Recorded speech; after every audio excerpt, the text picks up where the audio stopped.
Good morning and welcome to News at 10 on Rajya Sabha TV. I am Aishwarya Kapoor with you.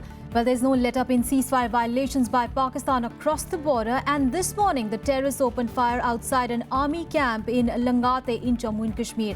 Well, that is our top focus. We'll get you all the details on that story and much more in this bulletin in the next half an hour. Let us begin with the headlines. 2 terrorists killed after they attack army camp in Cauvery. Army foils 3 infiltration bids as Pakistan continues to violate ceasefire. India hits back after Nawaz Sharif's statement denying Pakistani involvement in Uri attack.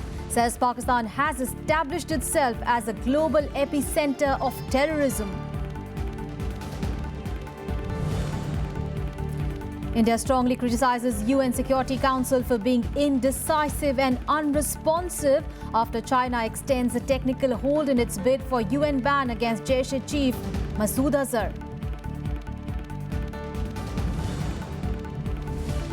GSAT 18, the latest communication satellite from India, successfully launched from spaceport in French Guiana.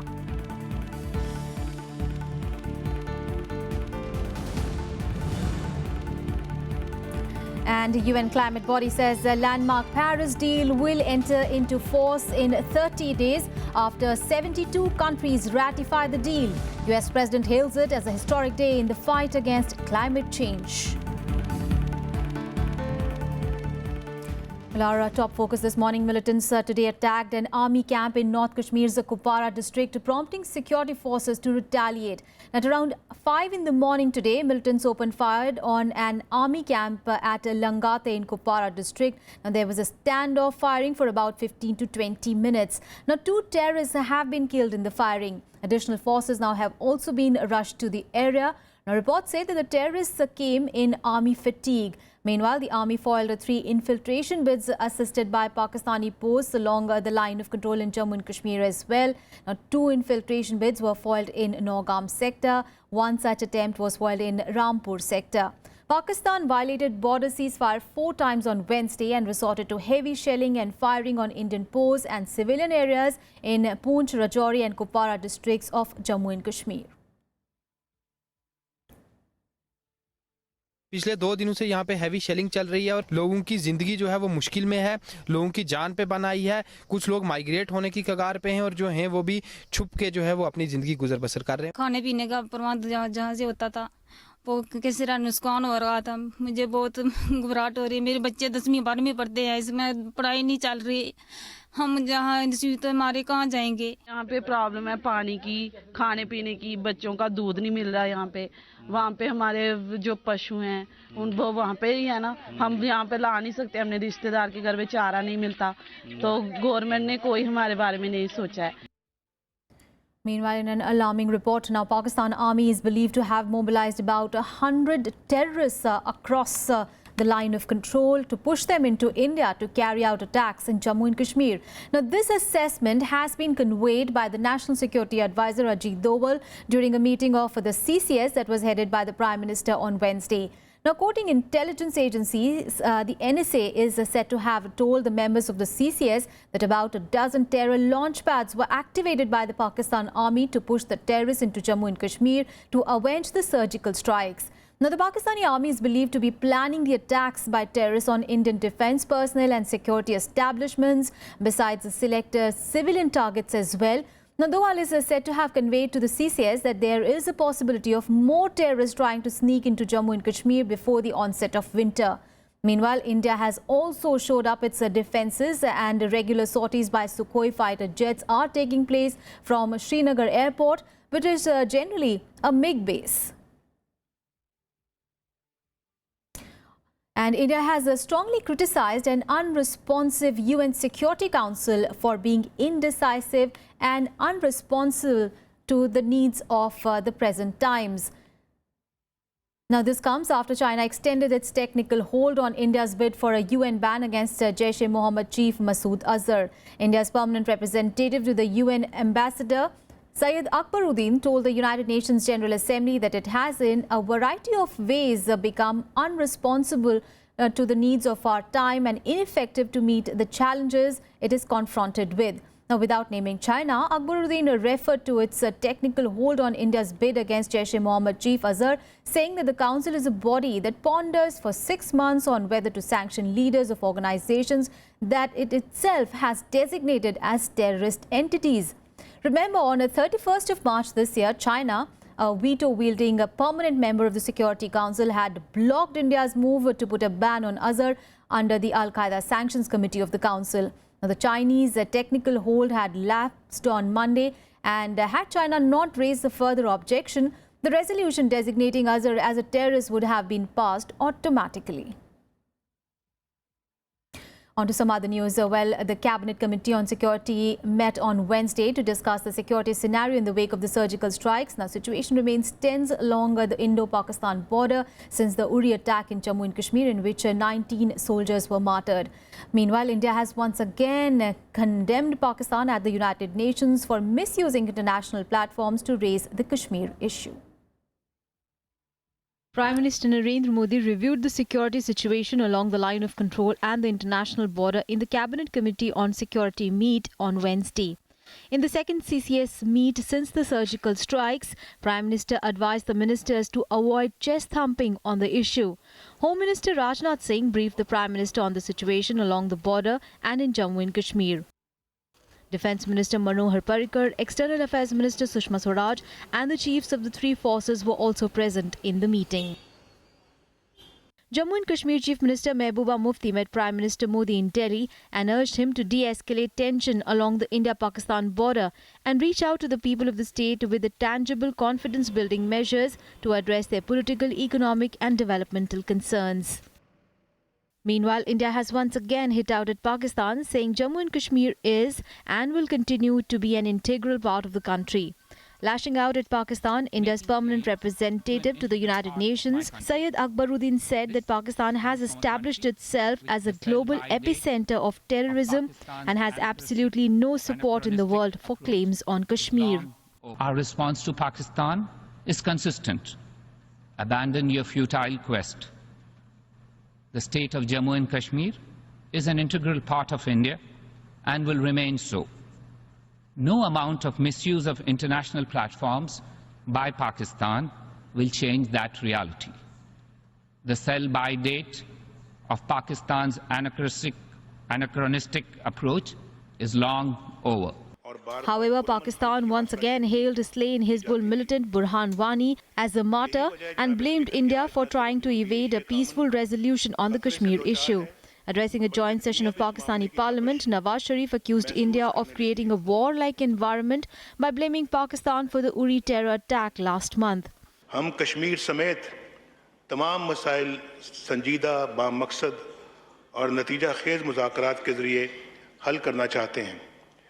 हम इस सोची समझी राह पर साबित कदमी से चलते रहेंगे, लेकिन अमन की इस ख्वाहिश को एक पुरवकार, बाइज्जत और खुददार कौम की ख्वाहिश समझा जाए। Amidst heightened security due to tension between India and Pakistan, BSF on Wednesday took into custody 9 Pakistani fishermen after their boat entered Sir Creek area in Gujarat. This is the third time in a week that Indian authorities have impounded Pakistani boats which cross the international water boundary. Bureau Report, Rajya Sabha TV. And Sri Lankan Prime Minister Ranil Wickremesinghe, who's on a 3-day visit to India, met Prime Minister Narendra Modi on Wednesday. The two leaders discussed a host of bilateral issues, with cross-border terrorism figuring prominently in the talks. The Lankan Prime Minister also lauded India's efforts to curb terrorism, referring to the surgical strikes carried out by the Indian Army to destroy terror launch pads in POK. He also called on SAARC countries to come together against terrorism. Prime Minister Narendra Modi held bilateral talks with his Sri Lankan counterpart Ranil Wickremesinghe on Wednesday. While the closed-door talks touched on a number of issues of mutual and regional concern, the focus remained on cross-border terrorism. The Lankan Prime Minister said all SAARC nations must come together to end this menace. What I've discussed with your government has been, how does SAARC evolve from here? What do we do there? Then how do we ensure, as I commended the Prime Minister and the government for the restraint is shown in handling the issue. then let us see what else we can do. That's I would say, let us look at getting things back so that there will be no cross-border terrorism in India or any other country. I know it compliments Prime Minister Modi for the approach that he has taken. Speaking to the media post the meeting, the Lankan Prime Minister asserted that the alliance between India and Sri Lanka is more robust than between any other country in the region.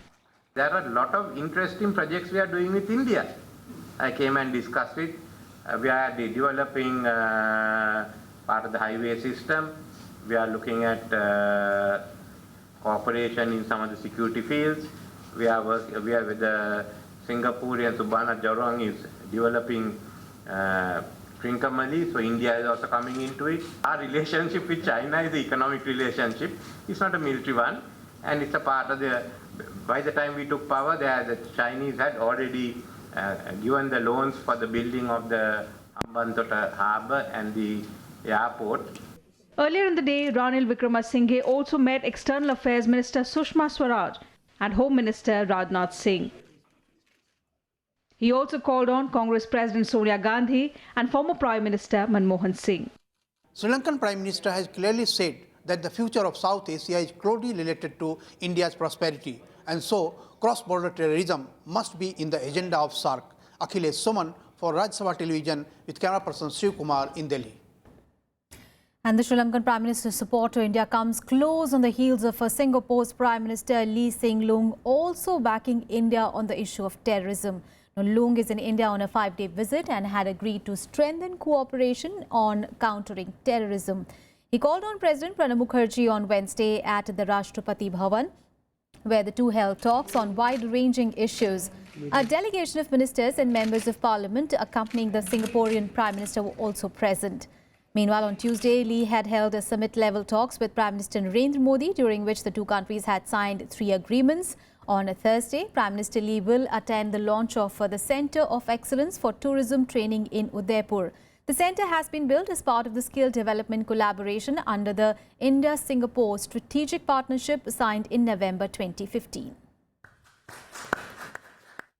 Now a look at the events that are slated for the day in the day ahead.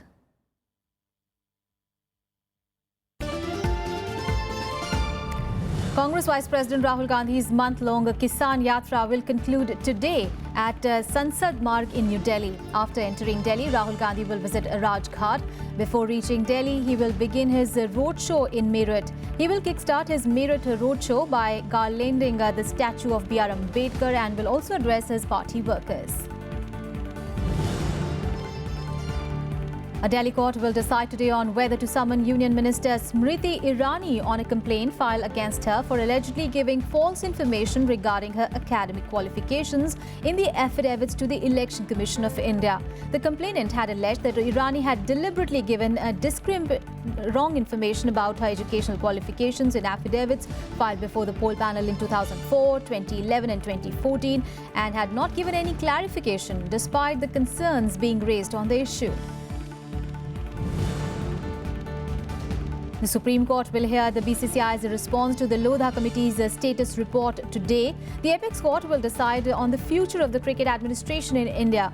The committee had recommended that the board's top officials be suspended and replaced by a panel of administrators, as the BCCI had failed to implement the recommendations of the Lodha Committee by 30th of September deadline.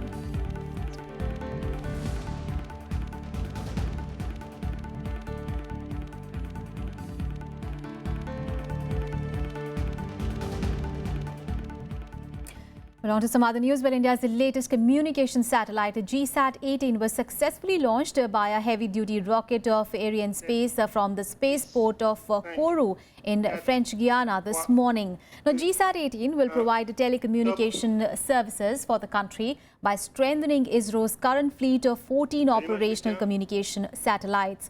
The launch was originally scheduled for Wednesday, but it was deferred by 24 hours owing to unfavorable weather conditions. Now, with the weather being clear today, the European launcher Ariane 5 VA231 blasted off at around 2 a.m. GSAT 18 is the 20th satellite launched by the European Space Agency. Now, ISRO Chairman A.S. Kiran Kumar watched the launcher from the Mission Control Center and left shortly after the liftoff.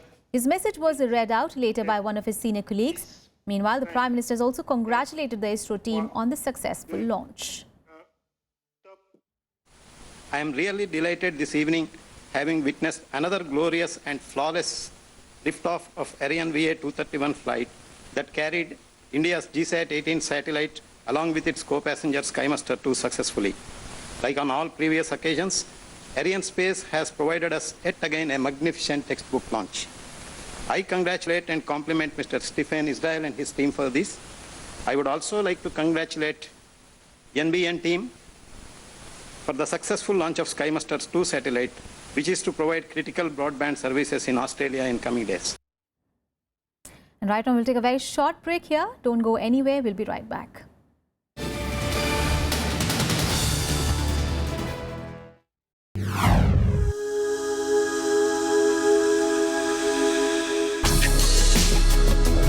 Tales that inspire. Stories of social change. A salute to diversity. Promoting public discourse. Events that motivate. Inspiring the innovative spirit. Watch Rajya Sabha television documentaries.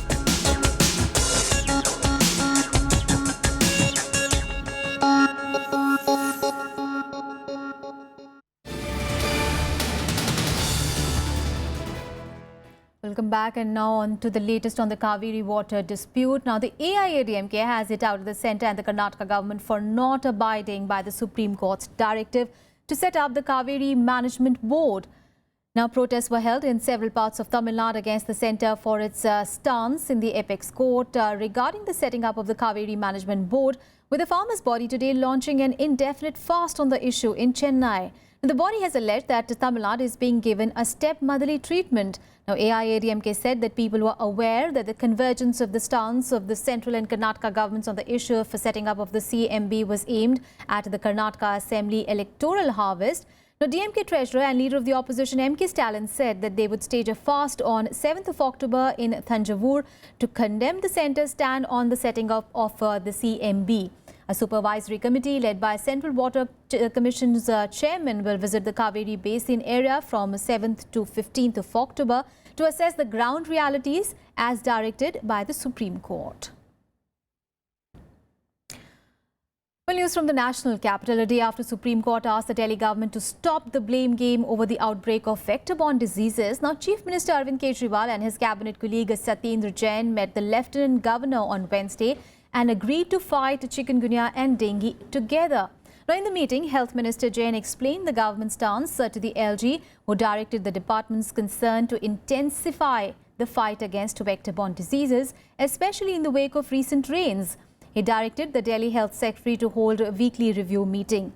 The LG office, in a statement, also said that the MCD commissioners informed that they have drawn a roster for field visits by DCs, which is being followed very strictly. Till 1st of October, 2,133 dengue and 5,293 chikungunya cases have been reported in the national capital. Now, dengue has claimed 21 lives in the national capital, while chikungunya has claimed 15 lives. On Monday, the apex court had warned the Delhi government against any blame game over the issue, directing Kejriwal and Jain to meet with the LG to chalk out a strategy to curb the vector-borne diseases. Chikungunya और dengue के बारे में review किया गया है। बहुत ही सारे departments को बुलाया गया था, एमसीडी को, डीडीए को और दिल्ली सरकार के, तो सभी डिपार्टमेंट से रिव्यू लिया गया है और ठीक से रिव्यू किया है और सभी लोग डिपार्टमेंट मिलकर काम करेंगे इसके बच्चों में। And outlining the goals in ending extreme poverty by 2030, World Bank President Jim Yong Kim highlighted some of the huge challenges for the developing nations like India. Ironically, now these stem from the use of technology and automation, which he says can fundamentally disrupt the pattern of traditional economic path. He said this on the eve of the annual meetings of the World Bank and the IMF. At a time when the world economy is grappling with an era of low growth, the World Bank president has a cautionary take on the effects of technology and automation on jobs and incomes in countries like India and China. Research based on World Bank data has predicted that the proportion of jobs threatened in India by automation is 69%, in China 77%, and in Ethiopia the percentage of jobs threatened by automation is 85%. World Bank President Jim Yong Kim feels that the facts call for a deep review of the methodologies that are needed to fight poverty in developing countries. Now, as we continue to encourage more investment in infrastructure to promote growth, we also have to think about the kinds of infrastructure that countries will need in the economy of the future. Now, we all know that technology has and will continue to fundamentally reshape the world.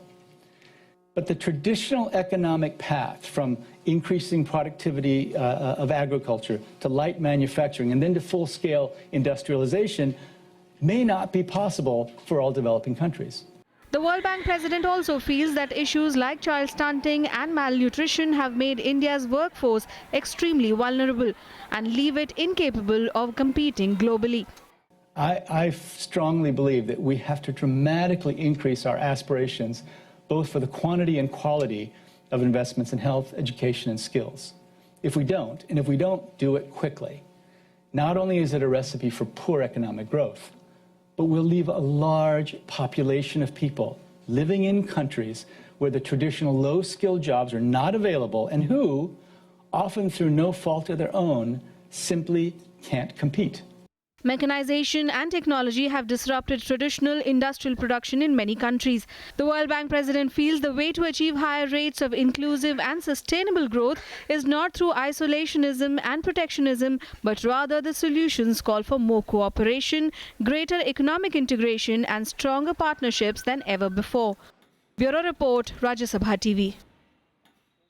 News from the Middle East. In a surprise move, Syria's military announced on Wednesday that it was scaling back its bombardment of rebels in devastated Aleppo. Now, the announcement comes nearly 2 weeks after declaring an all-out assault to capture the city. Well, the military offensive ushered in a ferocious bombing campaign that a monitor says has killed 270 people, including 53 children. Now, the announcement said the decision follows the success of our armed forces in Aleppo, cutting off and destroying all the terrorist supply routes and vital terrorist bases. Now, it was not clear if the Russian airstrikes would also be reduced. Earlier, US Secretary of State John Kerry and Russian Foreign Minister Sergei Lavrov discussed Syria by phone on Wednesday. Now, this despite a US decision earlier this week to suspend direct talks with Moscow on trying to end the conflict. Meanwhile, a United Nations expert has said that a deadly attack on an aid convoy in Syria last month was an airstrike. He said the analysis of the satellite imagery clearly establishes that fact. At least 18 people were killed when lorries unloading at a warehouse in rebel-held town outside Aleppo came under fire. Now, the US believes that the Russian warplanes bombed the convoy. Now, Russia, which backs the Syrian government, denies the charge and says the convoy caught fire. Now, Secretary-General Ban Ki-moon has established an internal board of inquiry to investigate the attack. With our analysis, we determined it was an airstrike, and I think multiple other sources have said that as well. So a giant crater on the ground is almost certainly an airdrop munition. On to the other big international story. Well, the UN's climate body has said that the landmark Paris climate deal will enter into force in 30 days after being ratified by 72 nations, accounting for more than 56% of the global greenhouse gas emissions. Now, UNFCCC on its website announced the threshold for the entry into force of the Paris Agreement has been achieved. Now, inked outside the French capital in December by 195 nations, the world's first universal climate treaty vows to cap the global warming to well under 2 degrees Celsius. At least 55 countries accounting for 55% of the heat-trapping emissions need to ratify the pact before it could go into force. Meanwhile, US President Barack Obama called the ratification of the Paris Climate Accord a threshold nations officially reached on Wednesday, a historic day in the fight against climate change. Today is a historic day in the fight to protect our planet for future generations. 10 months ago in Paris, I said before the world that we needed a strong global agreement to reduce carbon pollution and to set the world on a low carbon course. The Paris Agreement alone will not solve the climate crisis. Even if we meet every target embodied in the agreement, we'll only get to part of where we need to go. But make no mistake, this agreement will help delay or avoid some of the worst consequences of climate change. And former Prime Minister of Portugal, Antonio Guterres, is poised to become the next UN Secretary-General. Now, Guterres, who was the head of the UN's refugee agency for 10 years until 2015, emerged as the Security Council's runaway favourite after the latest in a series of straw polls on Wednesday. The 15-member Security Council cast secret ballots for each of the 10 candidates, and none of them were found to oppose Guterres. Now, they were asked to select from a choice of encourage, discourage or no opinion for each of the candidates, with the former Portuguese Prime Minister receiving 13 encourage votes and 2 no opinion votes. However, a formal vote will take place in the United Nations Security Council today to confirm the choice of the nominee. Now, Guterres will take over from Ban Ki-moon early next year. The post lasts for 5 years, but it is limited to a maximum of 2 terms. Today, after our 6th straw poll, we have a clear favorite, and his name is Antonio Guterres. And we have decided to go for a formal vote tomorrow morning at 10 o'clock and wish Mr. Guterres well in discharging his duties as the Secretary-General of the United Nations for the next 5 years. And the 2016 Nobel Prize in Chemistry has been awarded to 3 scientists, Jean-Pierre Sauvage of France, J. Fraser Stoddart of Britain and Bernard Verdiniga of Holland. Now, the award was announced by the Royal Academy of Sciences in Stockholm on Wednesday. The Royal Swedish Academy of Sciences said that the laureates share the prize for the design and synthesis of molecules with controllable movements which can perform a task when the energy is added. The Chemistry Prize was the last of this year's Science Awards. The Nobel Prize will be announced on Friday, and the Economics and Literature Awards will be announced next week. The Nobel Prizes will be handed out at a ceremony in Stockholm and Oslo on 10th of December this year. Let's get you all the sporting action now. Here is the sports beat.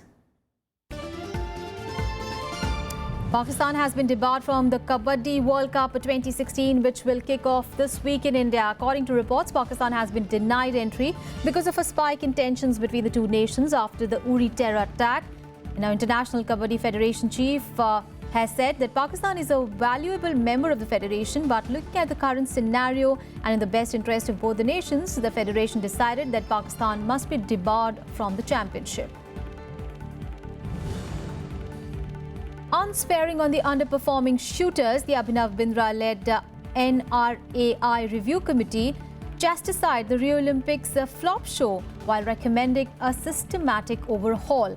The 4-member committee concluded that the consistent trickle of shooting medals since the 2004 Athens Games ended up making everyone involved in the sports complacent. The review report went on to dwell on the individual performances, pointing out the laxities that ended up in derailing the campaign that was billed as India's best medal hope in Rio. Andy Murray has stormed into the China Open quarterfinals with a 6-2, 6-1 victory over Andrei Kuznetsov.